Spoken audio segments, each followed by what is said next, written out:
Ladies and gentlemen, Victor Davis Hanson is going to chime in on Trump changing the Middle East.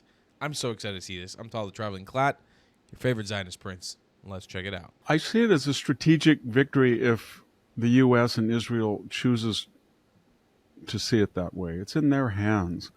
So the Israelis who say, well, upon further examination, we knocked it out for 5 years, but there were elements that weren't completely destroyed, or we found another mountain that had been partially developed, or there was some 900.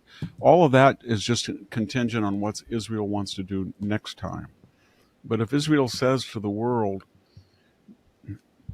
this wasn't the end, it was just the end of the beginning of a new paradigm. And from now on, if we find that they are trying to enrich uranium beyond 60%, or if they will not allow the UN to go in, then we're going to do what we have to do. And I think the United States can say the same thing, and they'll be able to do it. And the reaction will be the same because, as I said earlier, the Europeans were I talked to some Europeans, email. Their attitude is just predictable. It's, well, we wouldn't have wanted to do it, and we oppose the way it was doing it, but we're happy it was done. And the Russians are, well, it was a useful proxy, but they were always whining about getting stuff, and they were in the Middle East, and actually they were dealing with the Chinese, and we took their drone and re-engineered it. We can make them in Russia, so big deal. And as far as the Sads go, we gave them a house in Russia, and so what? We weren't there for a long time anyway. Big deal. And that was Putin's attitude.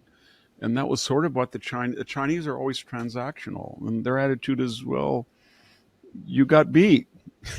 You kind of embarrassed us. We bet on the wrong horse. And now you're threatening to cut our oil off? I don't think so. And so you look around for all of their allies, and they're such a creepy, obnoxious government that nobody wants anything to do with them. And so I think the West can repeat that if they have, if they get an Obama 2.0 who says we need to get a Iran deal, we have multilateralism, we got to listen, it will be down the same rabbit hole. But I don't. The other thing is, and that's the wild card. So I don't believe the Iranian people are going to rise up en masse like they did in 2009. It's very hard for people, for whatever their agreement with outside liberators, if you're on the receiving end of a bomb, your country, it's very hard to side with the bombers. That said, the Israelis have taken out, 20 of their top command and control. There's news reports that the second tier echelon of generals had been getting messages that they might be next. The theocrats are in hiding. We know that the people are starting to do a cost-benefit analysis and saying, well, we didn't get a highway, we didn't get healthcare, we didn't get a new dam project because you gave $500 billion to Hezbollah that's wiped out, and same with Hamas and the Assads. And then you built this $1 trillion over 50 years, all these things, and they're all up in smoke. Why did you do all that? Because, there's one thing about being humiliated, but there's another thing about being humiliated and it was all wasted for nothing. And so I think what that translates into, there will be popular pressure. It won't be overt, but it'll be against the theocracy, and they'll be against the military too for being impotent and incompetent. And a lot of people in the military will say, I don't want to be on an Israeli list. I do not want to take the rap for this. It was the theocracy that did this. And if I get an opportunity and I see any popular support, I'll order somebody not to fire. I mean, it's not that they're going to lead it, but if there was a spontaneous movement to remove the government, I think they would sort of see who is more predominant and join that. So there's some possibility of that in the next few. Donald Trump has to be careful because he does art of the deal transaction. He said, I love Iran, I love Israel, I don't believe in regime change. I do. And that's, if you think about it, what he's doing, it's really humiliating for Iran to, like that pathetic performance art missile shower into gutter. And then he said, well, they just had to get it out of their system. He treats them as if they're just children. And the more that they try to do it, the more. But he has to be careful that he doesn't rise them up to the level of a normal state, because they're not.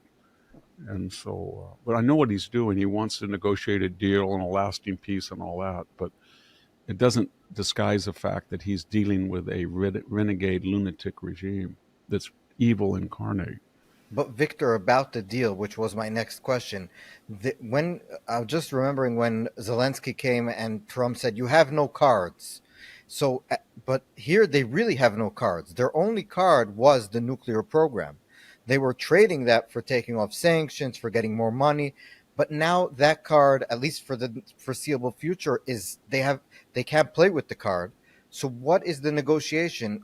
Yeah, there's nothing to negotiate over the regime. And the regime is the only card they have. And I suppose it's something like, well, you saw what happened to Libya. You saw what happened to Syria. You saw what happened, the mess in Iraq. Do you really want that? Because we may be bad, but we could be useful to you. And so I think that's what they're negotiating for the life of themselves. And they don't want, and because they're so hated, the logical assumption is everybody would want them gone. Trump wants them gone. He waffles back and forth. But their argument is, if we go, you'll have multi-ethnic conflict, you'll have a mess. A lot of people would say, fine, it would be better than you. But because we've seen it in Libya, and we've seen it in Syria, we've seen it in Afghanistan, we've seen it in Iraq, what happens when the autocratic government goes and then you have this mess. I think they're signaling people that's their only negotiation. So what they're saying is, don't kick us out because it'll be worse. So just let us live. Let us stay in power. Yes, let us live, and they're lying, of course, but it's let us live and we'll just keep to ourselves for a while. But it's not keep to ourselves for a while. That's the reality. The reality is I think I have an element of faith in the Iranian people. Now, again, if you don't know, the Iranian people are made up of a bunch of different ethnic groups. Some are Persian, but not all. I think a majority are Persian, but there are a lot of different groups. There are Arabs, there are Turks in there, there are Kurds in there, there are a bunch of different groups. And they all have different special interests. I think the one thing that binds them all together against having some sort of civil war, ethnic conflict, is the fact that they've been so oppressed by the IRGC. And it's been a different kind of oppression. It's been a oppression that risks their very existence. It's a type of oppression that's not just it's not like a Libyan oppression. It's an oppression that risks their entire existence. They're always held at gunpoint by themselves and by the entire world around them because their country has become such a pariah state. So I think I have faith in the Iranian people to be able to make the right decisions if we bring on the end of the regime. It's obviously yet to be seen. We can't know for sure, but I believe so. And I'm curious to hear your thoughts in the comments down below. Do you think if the IRGC falls, Iran just descends into chaos? I have a feeling that it actually doesn't. And I'd love to hear you guys' thoughts on it. I'll see you guys in the next one. I love you a long time. Goodbye, Clads. If you believe in my content and want to support me, just know your help is needed. There's a bunch of great ways to support me, being PayPal, Buy Me a Coffee, or joining my Patreon community down below. Patreon is the best way to support my channel, and you'll get a bunch of cool perks depending on what tier you join. Another great way to support me is by buying my merchandise on thetravelingclat.com. I regularly drop new merch designs like this beautiful hat or this amazing shirt, where you can support the channel and get something cool for yourself. I also have an amazing Discord community with people from all over the world. Thank you so much for your support.